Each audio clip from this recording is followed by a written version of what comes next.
कर्नाटक चुनाव में सारी पार्टियों ने अपनी अपनी ताकत झोंक दी है। बीजेपी की ओर से योगी आदित्यनाथ, शिवराज सिंह चौहान और राजनाथ सिंह जैसे दिग्गजों ने रैलियां की। योगी आदित्यनाथ ने मांड्या में रोड शो किया और एक बार फिर यूपी की कानून व्यवस्था की चर्चा की। वहीं कांग्रेस महासचिव प्रियंका गांधी ने चित्रदुर्ग में रोड शो किया। प्रियंका रिंगेरी शारदा पीठ भी पहुंची। इस बीच कर्नाटक के मैसूर से प्रियंका की एक दिलचस्प तस्वीर सामने आई। कांग्रेस की महासचिव एक रेस्टोरेंट में डोसा बनाती दिखाई दी। दिल्ली के मुख्यमंत्री पर अपने बंगले की साज सज्जा को लेकर 45 करोड़ खर्च करने का आरोप है। इसको लेकर सियासत तेज हो गई है। बीजेपी ने सीएम आवास के बाहर विरोध प्रदर्शन किया। बीजेपी के मुताबिक जो दस्तावेज सामने आए हैं, उसके मुताबिक केजरीवाल के बंगले में 8 लाख के 23 पर्दे लगवाए गए और वियतनाम से मंगवाकर करीब 1 करोड़ 15 लाख रुपए के मार्बल लगवाए गए। बीजेपी के आरोपों पर आम आदमी पार्टी ने पलटवार किया और कहा कि केजरीवाल का बंगला 1942 में बना था, जिसमें काफी मरम्मत की जरूरत थी। मोदी सरनेम मानहानि मामले में राहुल गांधी की याचिका पर सुनवाई से गुजरात हाईकोर्ट की जज गीता गोपी ने खुद को अलग कर लिया है। राहुल गांधी के वकील ने मानहानि के मामले में अर्जेंट सुनवाई के लिए कहा, जिसे जस्टिस गीता गोपी ने स्वीकार कर लिया, लेकिन सुनवाई से खुद को अलग कर लिया। अब इस मामले की सुनवाई दूसरी बेंच करेगी। एक्टिंग चीफ जस्टिस एजे देसाई तय करेंगे कि इस मामले की सुनवाई कौन जस्टिस करेंगे। सूरत के सेशन कोर्ट से अपील खारिज होने के बाद राहुल गांधी ने अब गुजरात हाईकोर्ट में अपील की है। बिहार में आनंद मोहन की रिहाई को लेकर सियासत जारी है। बीजेपी लगातार नीतीश सरकार पर निशाना साध रही है। इस बीच आनंद मोहन पैरोल के बाद आज वापस जेल लौट गए। उन्होंने अपनी रिहाई पर उठ रहे सवालों को लेकर कहा कि छूटने के बाद सबका जवाब देंगे। उधर अब ये हकीकत सामने आई है कि नीतीश सरकार की तरफ से एक मृत बंदी को भी रिहा करने का आदेश जारी किया गया है। बक्सर जेल में बंद रहे पतिराम राय की मौत नवंबर 2022 में ही हो गई थी। 2 दूसरे बंदियों को रिहा करने के आदेश में जिस जेल का नाम दिया गया, उन्हें दूसरी जेल में शिफ्ट किया जा चुका है। पीएम मोदी ने चंडीगढ़ में अकाली दल के ऑफिस में पंजाब के पूर्व सीएम प्रकाश सिंह बादल को आखिरी श्रद्धांजलि दी। कल दोपहर 1 बजे उनके पैतृक गाँव में अंतिम संस्कार किया जाएगा। गांव के श्मशान घाट में जगह कम होने के कारण पूर्व सीएम का अंतिम संस्कार उनके पुश्तैनी खेतों में किया जाएगा। इसके लिए 2 एकड़ में लगा किन्नू का बाग उखाड़कर चबूतरा बनाने का काम चल रहा है। प्रकाश सिंह बादल 5 बार पंजाब के सीएम रहे। मंगलवार की रात 95 साल की उम्र में उन्होंने आखिरी सांस ली। झारखंड में जमीन घोटाले के मामले में ईडी ने रांची और जमशेदपुर में कई जगहों पर छापेमारी की। जांच एजेंसी ने जमशेदपुर में 2 कारोबारियों के घर पर दबिश दी। बताया जा रहा है कि दोनों के रिश्ते रांची के डीसी रहे राज्य के आईएएस अधिकारी छवि रंजन से हैं। दोनों कारोबारियों के घर से जमीन के कई दस्तावेज बरामद किए गए हैं। उधर रांची में एक ठेकेदार के घर छापेमारी हुई। ठेकेदार के घर को सील कर दिया गया। इसके पहले रांची के रजिस्ट्री ऑफिस और आईएएस अधिकारी छवि रंजन के 21 ठिकानों पर ईडी ने 3 राज्यों में छापेमारी की थी। छत्तीसगढ़ के दंतेवाड़ा में नक्सली हमले में 10 पुलिसकर्मी शहीद हो गए। ये जवान डिस्ट्रिक्ट रिजर्व गार्ड यूनिट के थे। पुलिस की टीम बारिश में फंसे सुरक्षा बलों को रेस्क्यू करने जा रही थी। इसी दौरान नक्सलियों ने आईईडी ब्लास्ट में पुलिस कर्मियों की गाड़ी उड़ा दी। हमले के बाद केंद्रीय गृह मंत्री अमित शाह ने छत्तीसगढ़ के सीएम से बात की और हर मुमकिन मदद का भरोसा दिया। इस बीच छत्तीसगढ़ के मुख्यमंत्री भूपेश बघेल ने हमले पर दुख जताया और कहा कि नक्सलियों को बख्शा नहीं जाएगा। 15 अप्रैल को अतीक और अशरफ की प्रयागराज के कॉल्विन अस्पताल के बाहर हत्या हुई थी। उसके एक दिन पहले पुलिस ने दोनों का मेडिकल चेकअप कराया था। उधर अतीक की पत्नी शाइस्ता का अभी तक कोई अता पता नहीं है, लेकिन प्रयागराज पुलिस को शक है कि शाइस्ता अतीक की कब्र पर आ सकती है। इस आशंका को देखते हुए कसारी मसारी कब्र के आसपास पुलिस की सुरक्षा बढ़ा दी गई है।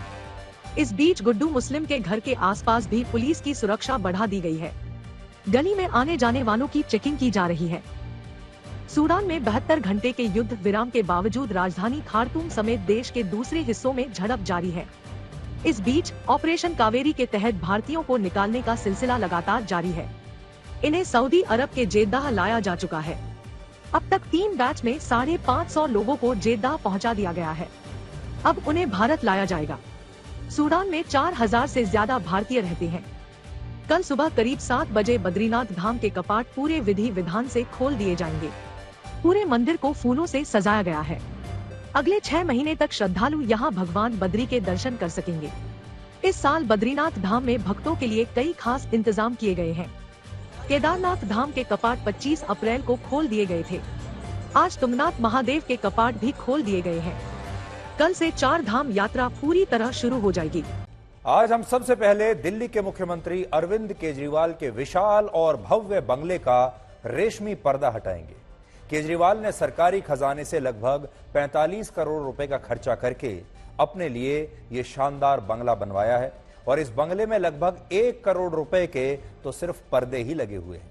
और इसीलिए आज हम सबसे पहले इसी खबर का विश्लेषण आपके लिए करेंगे और साथ ही अरविंद केजरीवाल को ये चुनौती देंगे कि या तो वो इस बंगले को दिल्ली की जनता के लिए खोल दें ताकि दिल्ली की जनता खुद आकर देख ले कि केजरीवाल के घर में क्या क्या लगा हुआ है, कहां कहां लगा हुआ है, कौन सा मार्बल लगा है, कौन से वो रेशमी पर्दे लगे हैं जो करोड़ों रुपए के हैं, या फिर आज तक की टीम को इस बंगले में प्रवेश करने का एक मौका दें। हम इसका पूरा वीडियो बनाएंगे और देश की जनता खुद आज तक पर यह देख पाएगी कि कितने शानदार बंगले में केजरीवाल जी एक संत और एक आम आदमी की तरह आज भी रह रहे हैं और देश की आम जनता के लिए, दिल्ली की आम जनता के लिए कितनी तपस्या कर रहे हैं इस बंगले में। लेकिन हम अपने इस विश्लेषण की शुरुआत वर्ष 1968 में आई एक फिल्म के गाने से करना चाहते हैं और फिल्म का नाम है शिकार और इसमें एक बड़ा सुपरहिट गाना था जो आज की इस सिचुएशन पर बिल्कुल फिट बैठता है। गाना क्या था? पर्दे में रहने दो, पर्दा ना उठाओ, पर्दा जो उठ गया तो भेद खुल जाएगा। और ऐसा लगता है कि यह गाना दिल्ली के मुख्यमंत्री अरविंद केजरीवाल पर आज बिल्कुल फिट बैठ रहा है क्योंकि अब अरविंद केजरीवाल ये कह रहे हैं कि 8 लाख रुपए का रेशमी पर्दा अगर उठ गया तो उनका भेद खुल जाएगा। तो आज हम मुख्यमंत्री अरविंद केजरीवाल के शानदार बंगले में लगे रेशमी पर्दे को हटाएंगे आपके लिए और जब यह रेशमी पर्दा हटेगा तो आप देख पाएंगे कि केजरीवाल के घर में क्या क्या लगा है जो आपके घरों में नहीं है। केजरीवाल को लेकर एक बहुत बड़ा खुलासा हुआ है जिसमें यह पता चला है कि दिल्ली के जिस सरकारी बंगले में मुख्यमंत्री के तौर पर वो रहते हैं उस बंगले की मरम्मत और उसके रेनोवेशन पर 5 या 10 करोड़ रुपए नहीं बल्कि पूरे 45 करोड़ रुपए खर्च हुए हैं और अब यह सरकारी बंगला अंदर से एक महल में तब्दील हो गया है। यह इतना शानदार बंगला है कि आज शायद गौतम अडानी के साथ भी इस बंगले का कंपटीशन हो सकता है। हो सकता है गौतम अडानी को भी यह बंगला देखकर आज शर्म आ जाए। गौतम अडानी ऐसे बंगलों में रहते होंगे तो शायद समझ में भी आती है बात। वो बहुत पैसे वाले हैं और उनकी इसीलिए आजकल बहुत ट्रोलिंग भी होती है क्योंकि पैसा बहुत ज्यादा है। लेकिन अगर आज आप अरविंद केजरीवाल के इस बंगले को भी देखेंगे तो यकीनन अरविंद केजरीवाल का यह बंगला भी गौतम अडानी के बंगले को अच्छा खासा कंपटीशन दे सकता है। वर्ष 2014 में जब अरविंद केजरीवाल को दिल्ली का मुख्यमंत्री बनने के बाद टाइप 5 का एक सरकारी बंगला अलॉट हुआ था तब उन्होंने इस बंगले में शिफ्ट होने से साफ इनकार कर दिया था और तब उन्होंने कहा था कि वो तो एक आम आदमी है और एक आम आदमी को रहने के लिए इतने बड़े बंगले की जरूरत नहीं होती। उस समय केजरीवाल जी ये बात शायद इसलिए कह रहे थे क्योंकि उनसे पहले दिल्ली की पूर्व मुख्यमंत्री शीला दीक्षित उस जमाने में टाइप 8 के सरकारी बंगले में रहती थी। जो टाइप 8 का जो सरकारी बंगला होता है वो बहुत बड़ा बंगला होता है और वो भारत सरकार में जो मंत्री हैं उन्हें मिलता है। तो शीला दीक्षित क्योंकि बड़े बंगले में रहती थी, उनके सामने केजरीवाल थे जो कि एक नई तरह की राजनीति लेकर आए थे, आम आदमी की राजनीति। खुद भी बताते थे कि मैं भी दिल्ली के आम लोगों की तरह हूं, इसलिए उन्होंने कहा कि मैं बड़े बंगले में नहीं रहूंगा। और केजरीवाल तब इसी बात को एक बहुत बड़ा मुद्दा बना रहे थे और वो लोगों को यह दिखाना चाहते थे कि वो भले ही मुख्यमंत्री बन गए हैं लेकिन उनका स्टेटस हमेशा एक आम आदमी जैसा ही रहेगा। जैसे दिल्ली का एक ऑटो रिक्शा वाला रहता है, एक टैक्सी वाला रहता है, दिल्ली का एक आम आदमी अपना जीवन व्यतीत करता है, वैसे ही केजरीवाल जी भी रहेंगे। यानी केजरीवाल ने कहा कि मैं नेता जरा दूजे किस्म का हूं। उस समय दिल्ली के लोग कुछ ही दिनों में अरविंद केजरीवाल की सारी बातें भूल गए और फिर केजरीवाल भी वर्ष 2015 में उस टाइप 5 के सरकारी बंगले में चुपचाप शिफ्ट हो गए, जिस बंगले को अब उन्होंने अंदर से एक बहुत बड़े आलीशान महल जैसा बना दिया है और उनका यह सरकारी बंगला दिल्ली के सिविल लाइंस इलाके में मौजूद है, जहां ऐसे ही और भी टाइप 5 के 12 से ज्यादा सरकारी बंगले हैं उस कॉम्प्लेक्स में। हैरानी की बात यह है कि वर्ष 2014 तक केजरीवाल रहने के लिए एक छोटा सा फ्लैट मांग रहे थे कि मैं तो एक छोटा सा फ्लैट दे दीजिए जहां मैं अपने परिवार के साथ रह सकूं, लेकिन बाद में 2015 में वो खुद इस सरकारी बंगले में शिफ्ट हो गए, जिसे धीरे धीरे उन्होंने बहुत विशाल, बहुत भव्य और बहुत आलीशान बना लिया और दिल्ली की जनता को पता ही नहीं चला, क्योंकि जब वो दिल्ली की जनता के सामने आते थे या अभी भी आते हैं तो वही पुरानी चप्पल पहनकर आते हैं, पुराने कपड़े पहनकर आते हैं, 5 रुपए का पेन अपनी जेब में रखकर आते हैं। सबसे ज्यादा हैरानी की बात यह है कि कोविड के समय में दिल्ली के लोग अस्पतालों में बेड के चक्कर में संघर्ष कर रहे थे और तब केजरीवाल के इसी सरकारी बंगले में बेड से लेकर दूसरी चीजों को बदला जा रहा था। लेकिन पहले हम आपको केजरीवाल जी का ये लुक दिखा देते हैं। देखिए, बड़ी स्क्रीन पर आप देखिए, केजरीवाल जी जब जाते हैं किसी भी सार्वजनिक स्थान पर जहां उन्हें पता है कि लोग देखेंगे, फोटो खींचेंगी, तो कैसे जाते हैं। देखिए, यह केजरीवाल का रूप है जनता के लिए, जहां वो इस तरह की चप्पल पहनकर जाते हैं, आम जनता की तरह दिखते हैं। बड़े बड़े लोगों से भी अगर मिलने के लिए जाते हैं तो ये चप्पल पहनकर जाते हैं। यहां भी आप देख लीजिए, चप्पल पहनी हुई है, एक एक्स्ट्रा लार्ज कमीज पहनी हुई है और एक पैंट पहनी हुई है और जेब में रखते हैं एक सस्ता सा पेन, जिससे ऐसा लगे कि वो दिल्ली में रहने वाले किसी आम व्यक्ति के जैसे ही है, उनके जैसे ही हैं। तो दिल्ली की जनता भी उनके इस लुक को देखकर बड़ी खुश होती है और सोचती है कि देखिए, पहली बार ऐसा मुख्यमंत्री आया है जो हमारी तरह रहता है, बिल्कुल आम आदमी की तरह रहता है। लेकिन वो ये नहीं जानते कि ये लुक कैमरे के लिए है, ये लुक जनता के लिए है और यही लुक में जब वो वापस अपने घर में जाते हैं जहां जनता को जाने का मौका नहीं मिलता, तो वो घर इतना शानदार है, इतना आलीशान है कि उसमें केजरीवाल जी ने 45 करोड़ रुपए खर्च कर दिए। आपको क्या लगता है कि केजरीवाल जी जूता अफोर्ड नहीं कर सकते? आपको क्या लगता है वो जूता नहीं पहन सकते, वो अच्छे कपड़े नहीं पहन सकते, वो 50 या 100 रुपए का एक पेन नहीं रख सकते? क्या लगता है आपको? क्या वो 500 रुपए की कमीज नहीं पहन सकते? लेकिन यहां आप जब उनकी तस्वीरें देखेंगे तो आपको लगेगा कि हां, नहीं अफोर्ड कर सकते। ना तो उनके पास जूते हैं, ना उनके पास कपड़े हैं और वो एक गरीब आदमी की तरह रहते हैं। पर जब आप उनका घर देखेंगे तो आप हैरान रह जाएंगे कि यही गरीब आदमी 50 करोड़ रुपए के घर में रहता है। यही गरीब आदमी को अपने घर में करोड़ों रुपए के पर्दे चाहिए। 1 करोड़ रुपए के तो इस गरीब आदमी के घर में रेशमी पर्दे लगे हुए हैं, 6 करोड़ रुपए के मार्बल लगे हुए हैं। आज जो दस्तावेज मैं लेकर आया हूं, इन दस्तावेजों में लिखा है कि वर्ष 2020 से 2022 के बीच इसी सरकारी बंगले के रेनोवेशन पर 44 करोड़ 78 लाख रुपए खर्च किए गए। यह वो समय था जब पूरे देश में कोविड फैला हुआ था, लोग मर रहे थे, लोग ऑक्सीजन ढूंढ रहे थे, उन्हीं के राज्य में ऑक्सीजन नहीं मिल रहा था, बेड नहीं मिल रहे थे, लोग संघर्ष कर रहे थे। कितने परिवार उजड़ गए, कितने परिवारों की रोजी रोटी उजड़ गई, कितने लोगों की नौकरियां चली गई, कितने लोग उस जमाने में, आपको याद होगा, जो मजदूर हैं वो सड़कों पर पलायन कर रहे थे, हजारों की संख्या में, लाखों की संख्या में भूखे पेट दिल्ली से पैदल ही चल पड़े थे। लेकिन इनमें से कोई भी व्यक्ति, आप भी ये नहीं जानते थे कि उस समय केजरीवाल जी असल में अपने घर के रेनोवेशन की प्लानिंग कर रहे थे। वो अंदर बैठकर ये प्लान कर रहे थे कि घर में रेनोवेशन कैसे करना है, बंगले को शानदार कैसे बनाना है। और ये जो बंगले के रेनोवेशन की मैंने आपको बात बताई, इनमें लगभग 1 करोड़ रुपए सिर्फ पर्दे लगाने पर खर्च हुए हैं। सोचिए वो कैसे रेशमी पर्दे होंगे जिनकी कीमत 1 करोड़ है। इनमें कुछ पर्दे तो ऐसे हैं जिसकी एक पर्दे की कीमत 8 लाख रुपए है, कुछ पर्दों की कीमत, एक पर्दे की कीमत 6 लाख रुपए थी और पूरे बंगले में कुल मिलाकर 23 पर्दे लगवाए गए, जिसका खर्चा आप अंदाजा लगा सकते हैं। अगर कुछ पर्दे 8 लाख रुपए के हैं, कुछ 6 लाख रुपए के।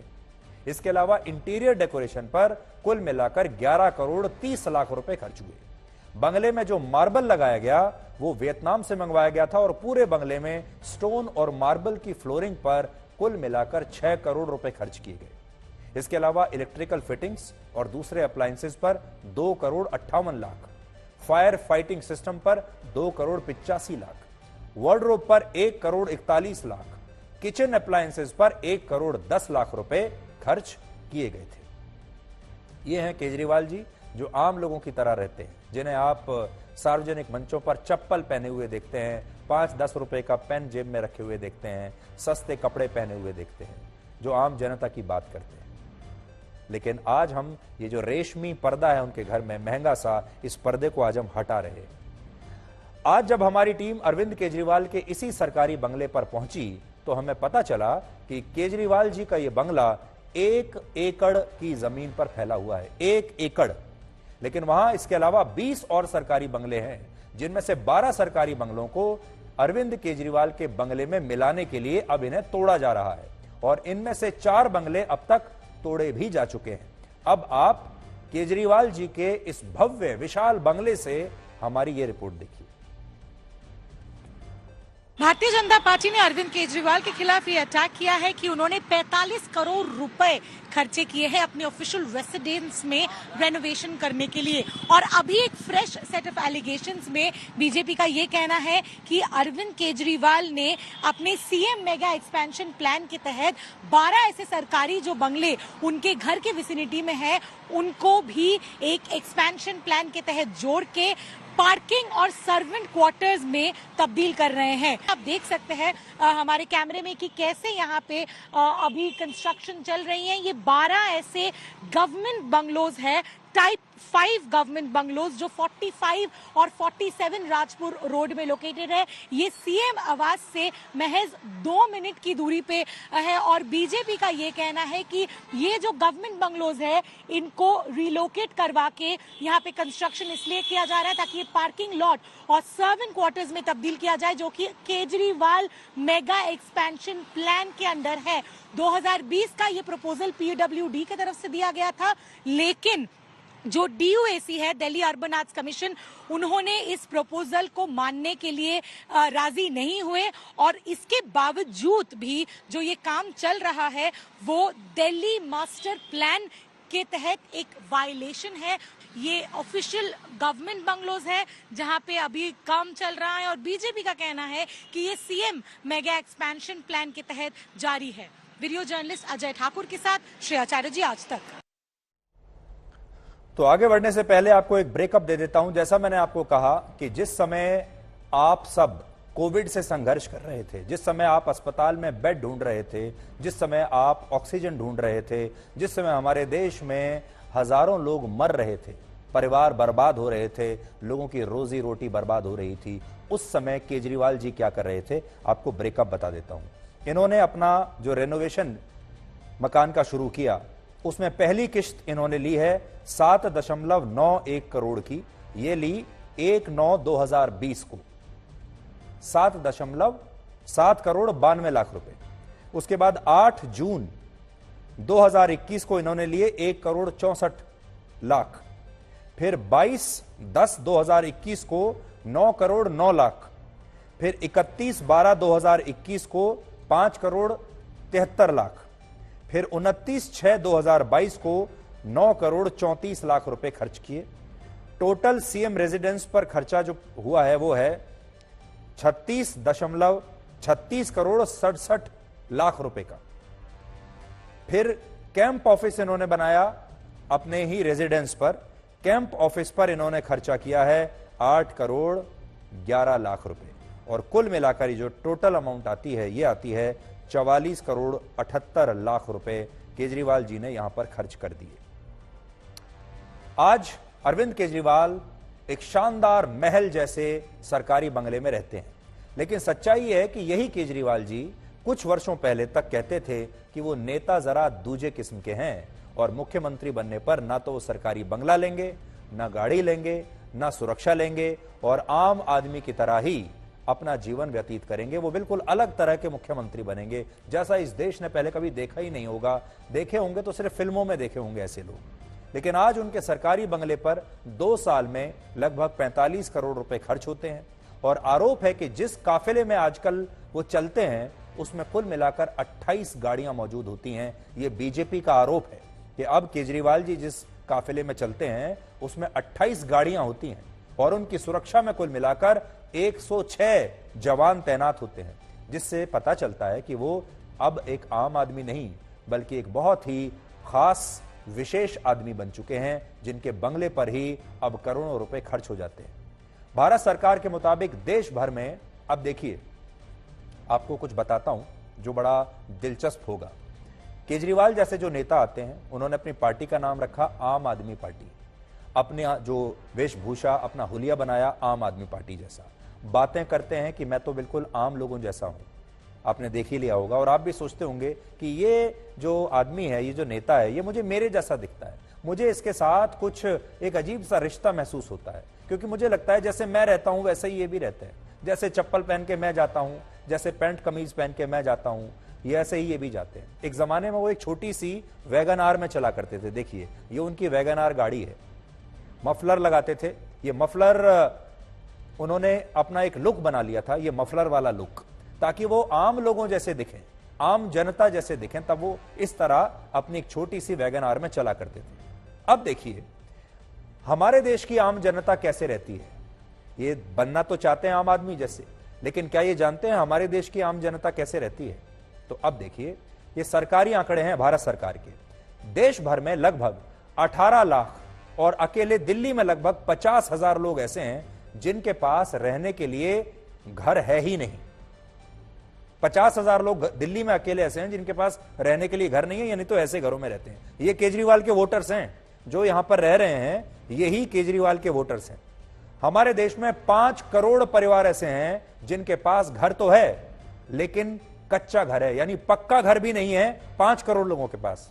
ये वो लोग हैं जिनकी छत बांस की बनी हुई है, लकड़ी या फिर प्लास्टिक से ढकी हुई छत है। ये वो लोग हैं। देखिए यही हैं वो जो आम लोग जिनके बारे में अरविंद केजरीवाल बात करते हैं, जिनके नेता वो बने हुए हैं और ये लोग उन्हें वोट भी देते हैं।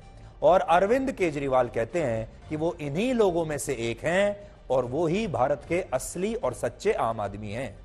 लेकिन आज हमारा सवाल यह है कि अगर वो आम आदमी हैं तो फिर उन्होंने अपने सरकारी बंगले पर 45 करोड़ रुपए खर्च करने से पहले इन लोगों के बारे में, जिनकी तस्वीरें अभी मैंने आपको दिखाई, उनके बारे में क्यों नहीं सोचा?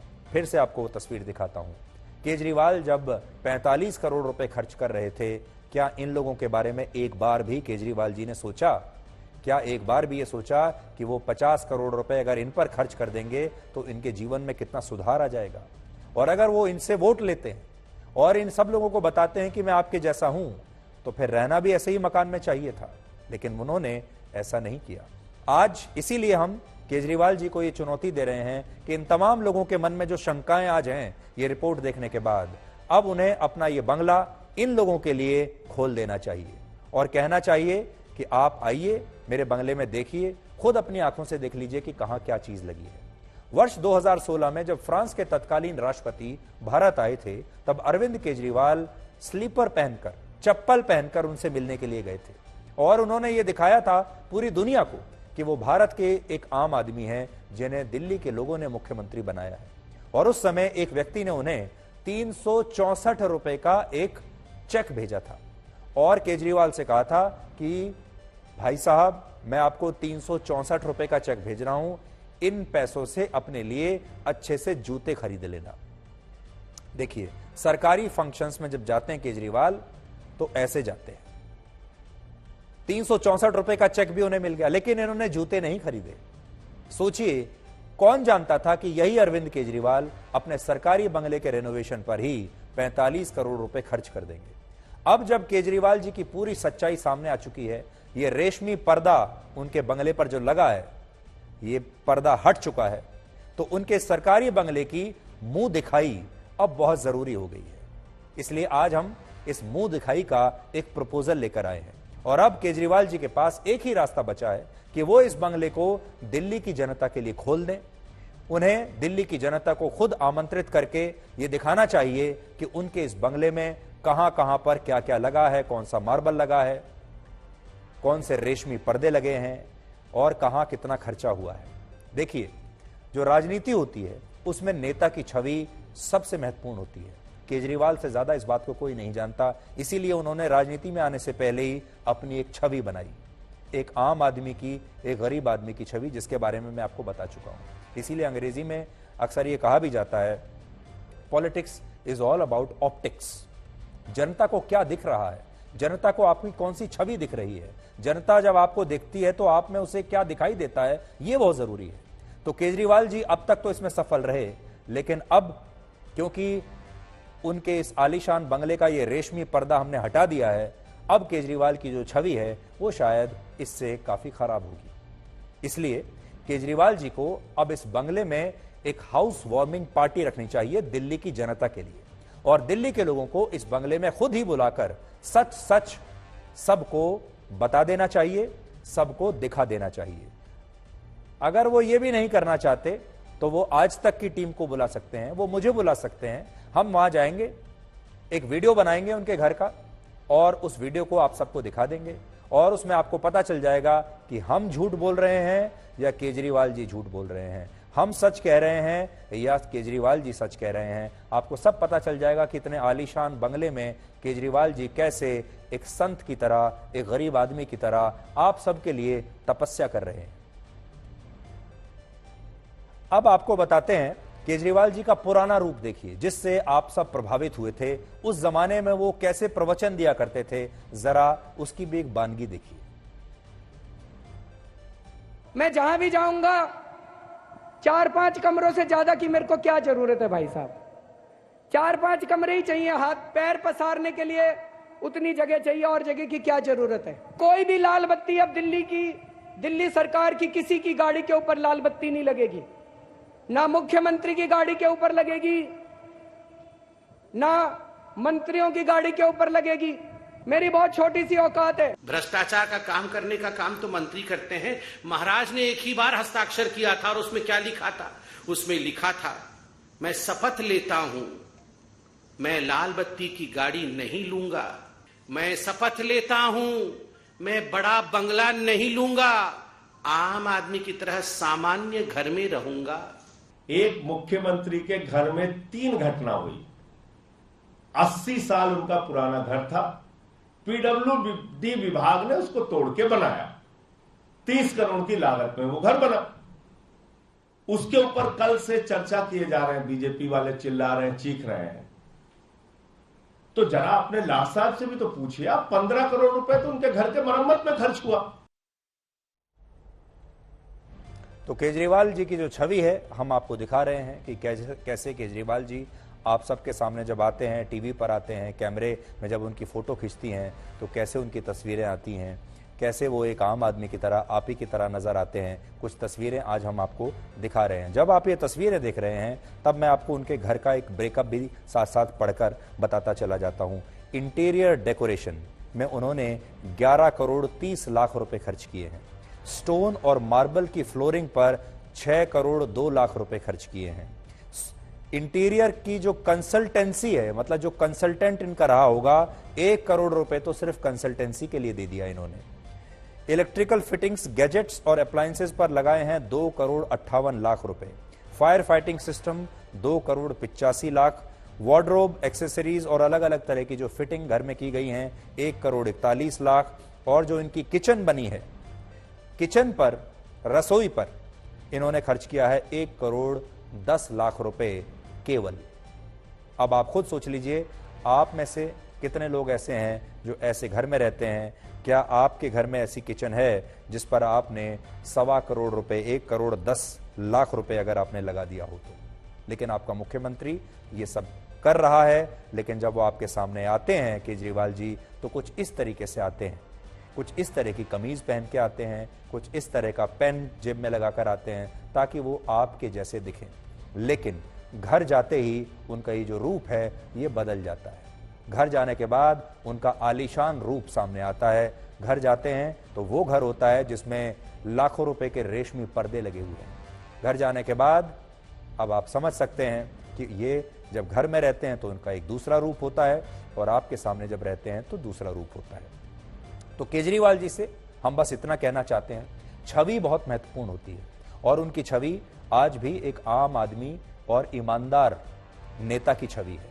और अगर वो चाहते हैं कि उनकी ये छवि बरकरार रहे तो इस बार सिर्फ बयानबाजी से काम नहीं चलेगा, इस बार सिर्फ अपने प्रवक्ताओं से प्रेस कॉन्फ्रेंस करवा देने से काम नहीं चलेगा, डिबेट में आकर कुछ भी कह देने से काम नहीं चलेगा।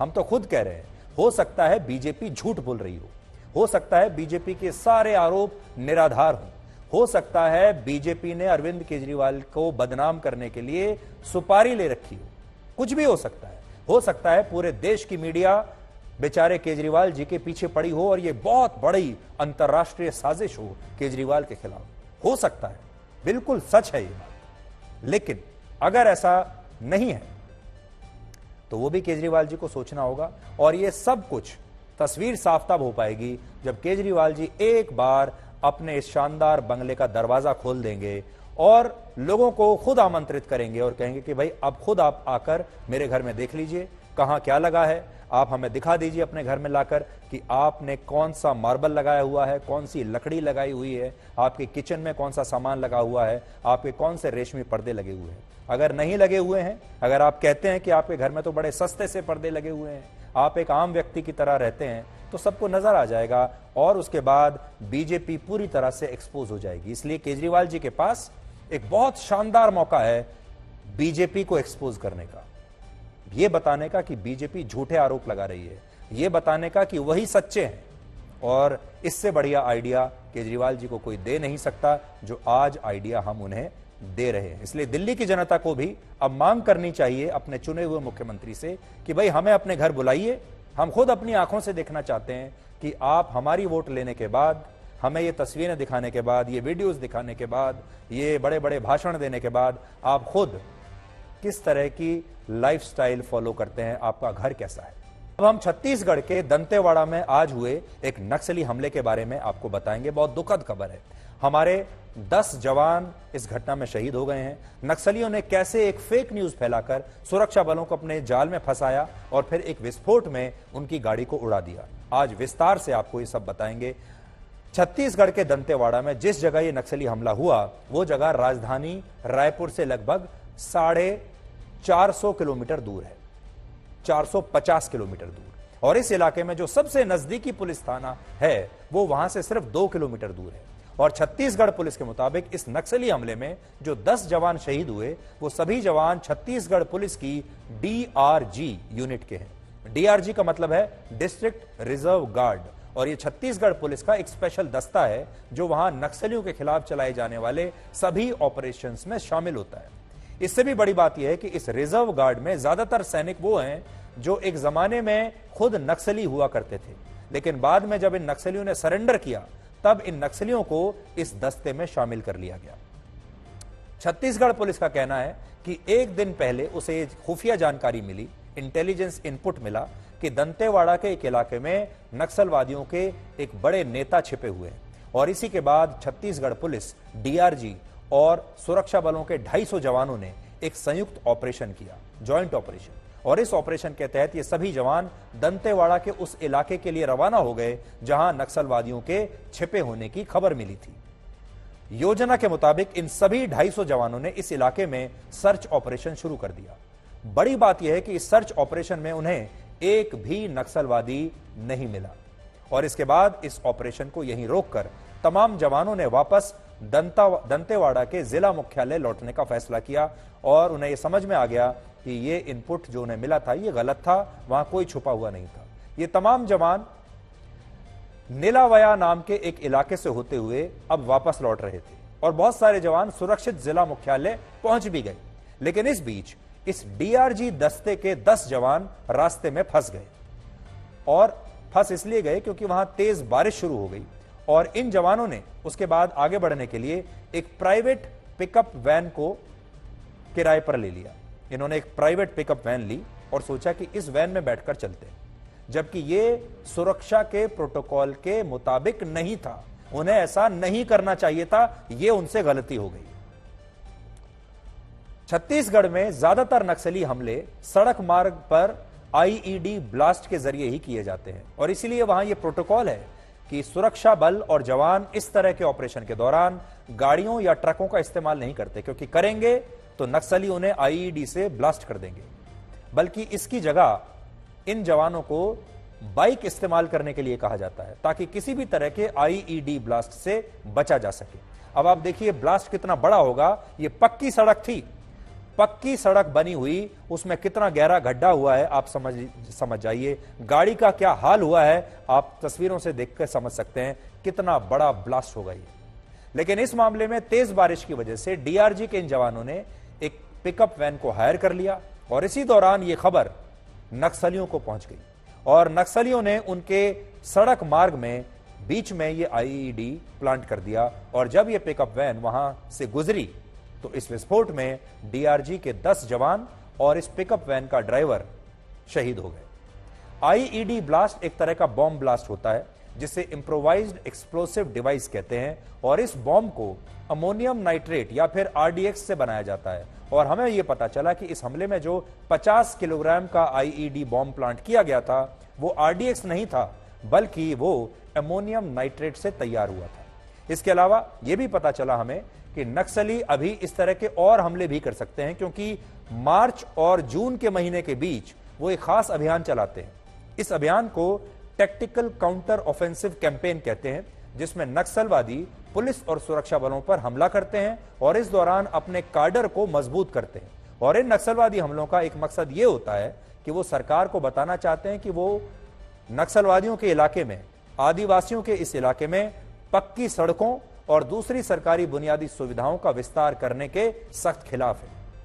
यानी सरकार की योजना यह है कि वो इन जो सुदूर इलाके हैं, जो अंदर इंटीरियर के इलाके हैं जहां पर आदिवासी रहते हैं और ये नक्सली छुपे होते हैं, वहां पर सड़कें नहीं हैं, बुनियादी सुविधाएं नहीं हैं। सरकार अब ये कर रही है कि इन तमाम इलाकों में सड़कें बना रही है, बुनियादी सुविधाएं दे रही है और नक्सलवादी ये चाहते हैं कि यहां पर सड़कें ना बने, अस्पताल ना बने, स्कूल ना बने, ताकि ये पूरा इलाका उनके कब्जे में रहे।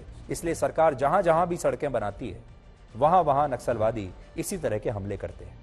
और अगर आप इस हमले को भी देखेंगे तो इसमें भी जिस सड़क पर आईईडी का ये बॉम्ब प्लांट किया गया था वो सड़क बिल्कुल नई थी और पक्की सड़क थी। देखिए आप पीछे से अगर आप देखेंगे, पीछे आपको दिखाई देगी पक्की सड़क, लेकिन यहां उन्होंने ये बॉम्ब प्लांट किया 50 किलो का और उसने इस सड़क को किस हद तक उखाड़ दिया, कितना गहरा गड्ढा किया, आप देख सकते हैं। अब आपको बताते हैं कि इन हमलों के पीछे नक्सलवादियों की क्या योजना होती है और इस योजना को समझने के लिए आपको इस बड़ी स्क्रीन पर एक पहले नक्शा देखना होगा। असल में नक्सलवादी जब पुलिस या सुरक्षा बल के जवानों पर किसी हमले की योजना बनाते हैं तो इसके लिए पहले वो एक फेक न्यूज को लीक कराते हैं कि किसी इलाके में नक्सलवादियों का एक गुट छिपा हुआ है। ये एक फेक न्यूज वो प्लांट करते हैं। इसके बाद सुरक्षा बल के जवान जब इस खबर पर अपना सर्च ऑपरेशन शुरू करते हैं तो शुरुआत में उन पर कोई हमला नहीं होता। तो देखिए, पहले एक फेक न्यूज फैलाकर इन सुरक्षा बलों को अपने जाल में फंसाया जाता है, इन्हें अपने ट्रैप में फंसाया जाता है और नक्सलवादी चाहते हैं कि वो अंदर तक आ जाएं, जंगलों में पूरे अंदर तक आ जाएं, जितना डीप से डीप, जितनी गहराई से गहराई अंदर तक जा सकते हैं वो उन्हें चाहते हैं कि वो आ जाएं।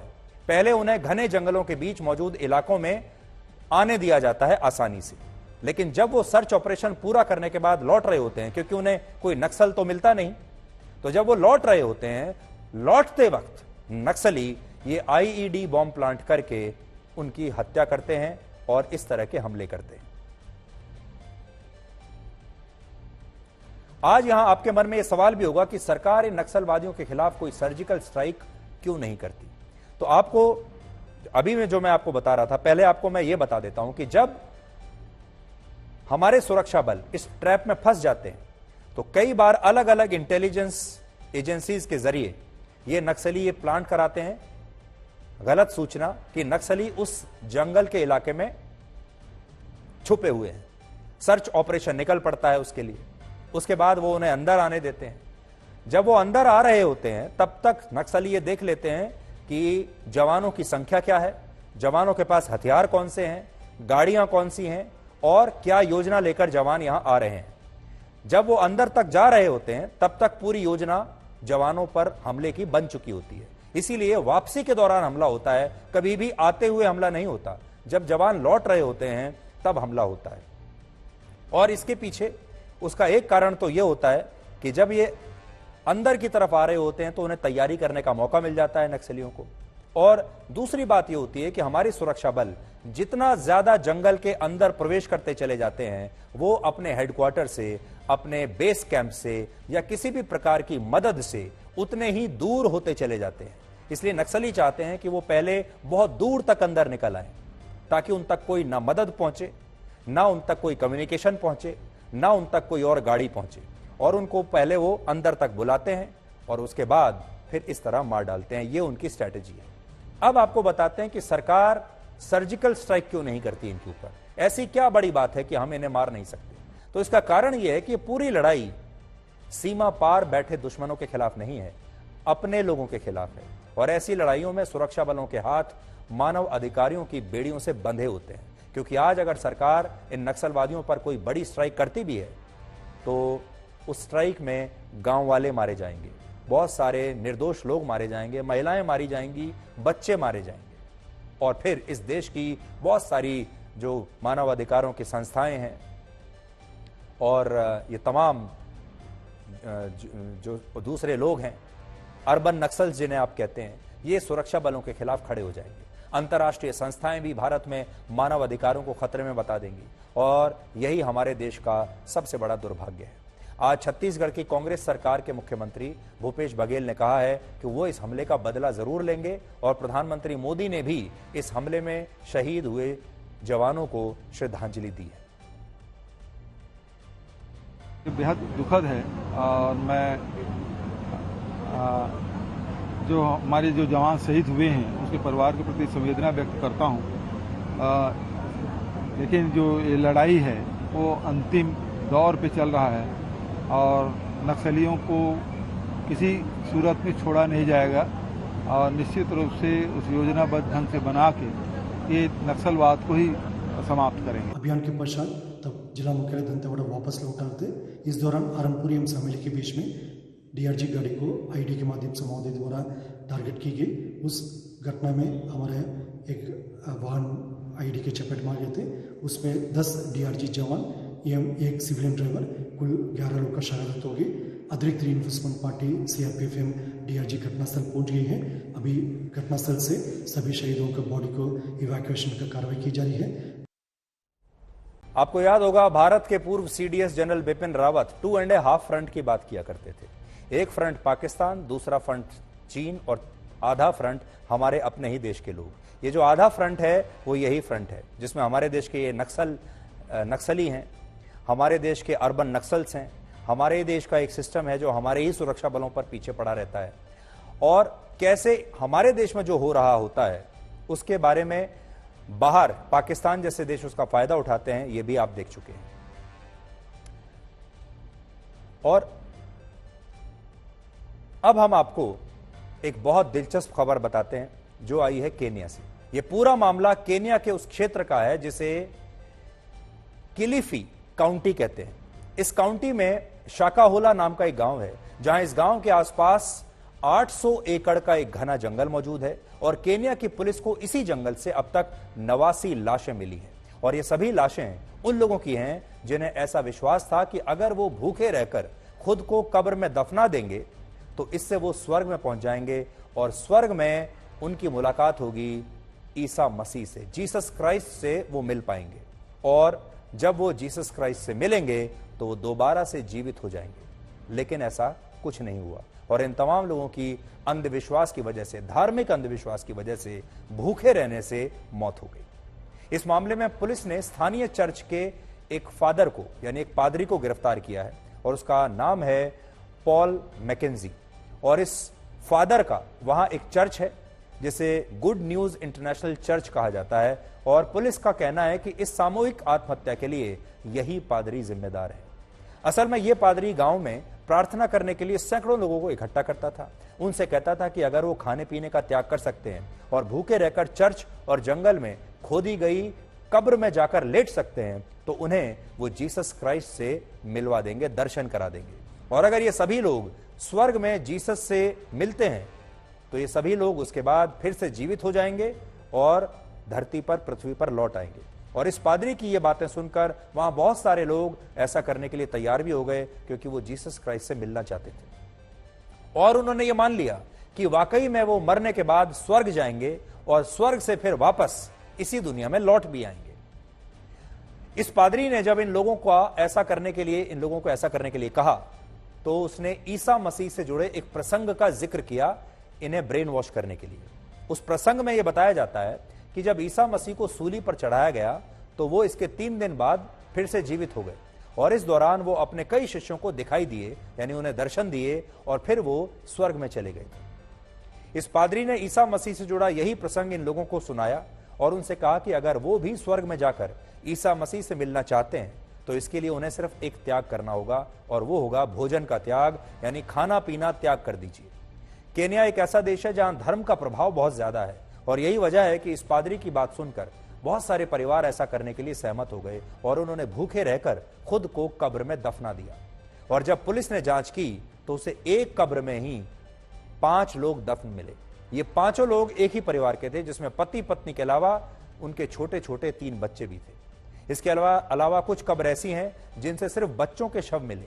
और केन्या की पुलिस का कहना है कि इस अंधविश्वास में सबसे ज्यादा 40 से 50% मौतें बच्चों की हुई हैं और वहां यह पूरा मामला भी 2 बच्चों की मौत से ही सामने आया था। असल में पिछले महीने मार्च में केन्या के इसी गांव में 2 बच्चों की भूखे रहने से मौत हो गई, जिसके बाद पुलिस ने इस पादरी को गिरफ्तार किया और ऐसा कहा जा रहा है कि बाद में पुलिस ने इस पादरी को कुछ जुर्माना लगाकर छोड़ दिया, क्योंकि पुलिस को खुद ऐसा डर था कि अगर वो इस पादरी को हिरासत में लेती है तो इससे पुलिस को भी पाप लगेगा, पुलिस के भी पाप बढ़ जाएंगे। यानी वहां की पुलिस भी इसी अंधविश्वास का शिकार है, इसलिए उसने डर के मारे इस पादरी को भी छोड़ दिया।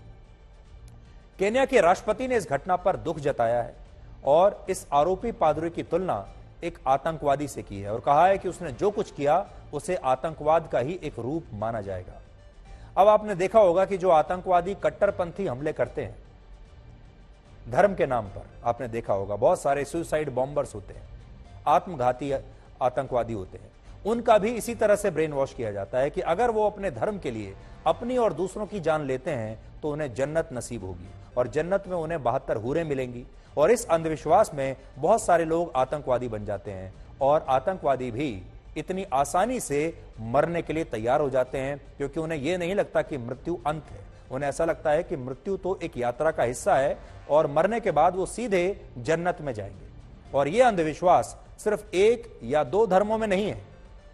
आपको याद होगा वर्ष 2018 में दिल्ली के बुराड़ी इलाके में एक ही परिवार के 11 सदस्यों ने खुद को फांसी लगा ली थी, क्योंकि इन लोगों को भी ऐसा विश्वास था कि अगर वो ऐसा करते हैं तो उन्हें मोक्ष की प्राप्ति हो जाएगी और फिर ये सभी लोग शायद वापस जीवित हो जाएंगे।